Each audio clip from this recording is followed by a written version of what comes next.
My name is Heath Peine. I'm the Director of Professional Learning for Corwin.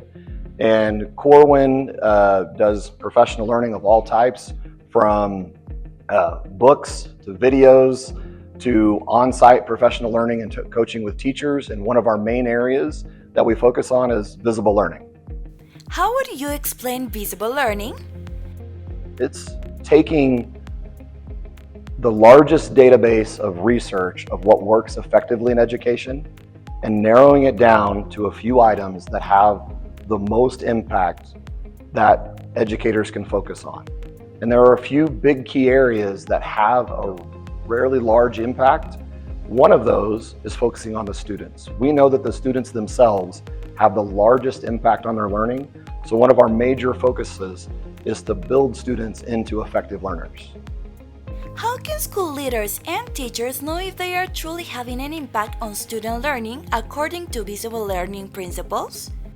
With visible learning, one of our core themes is know thy impact. And what that is that we need to know the impact we're having on students' learning. So we have multiple ways to measure that. And we look at that in ways that measure their achievement, how well they're related to proficiency, but also their growth and progress and how they're growing. And it looks at multiple areas, not just looking at academic, but looking at their understanding of certain concepts, looking at their skills, and looking how we can empower and build up the student in a broad way. What are the most effective ways to help students become assessment-capable learners and take ownership of their own learning process? The reason we call it visible learning, or the reason our person that began it, Professor John Hattie, called it visible learning, one of the things he found in all of his research that the most effective things we could do is to make learning visible. We can't see learning happen. We can watch two students in a class and one of them can be learning really well and one of them not. It's nothing you could see. So there are many strategies that we can use to make learning visible so we can see it. And so we teach many strategies to help that happen. Part of that, for an example, in a classroom, is we want the teachers to clearly identify what the students need to do to be successful during that lesson. And not just one thing, but what are the 2 or 3 things that they're going to do to be successful, and clearly communicate that to the students. That allows the students to be an active participant and think, my job's not to get this assignment done or get a lot of points, but here are 3 things I need to learn. And when they're assessment capable, they understand, here's what I know now, and here's what I need to learn next to get even better. And that's a useful skill in the classroom, but that's a useful skill that'll transfer into life as well. What role do school leaders play in creating a culture where visible learning can thrive and be sustained over time? I think that somewhat goes back to that know thy impact. When we know the impact we're having on our students, that impact with learning, that impact in building the type of students that we need to build, and we're constantly monitoring it, that's going to help us sustain it. Because then we know what's working and we know what's not working, and we can adjust. There are no plans that work perfectly. We have to constantly be looking at our effectiveness and making changes. And there's a lot that goes into that, but just having that understanding makes a very large difference. How do you understand impact when learning is also meant to shape the person, not only performance? Visible learning began by looking at a lot of evidence and research about the data and what works best. That's not where we end up. We look at multiple aspects of students.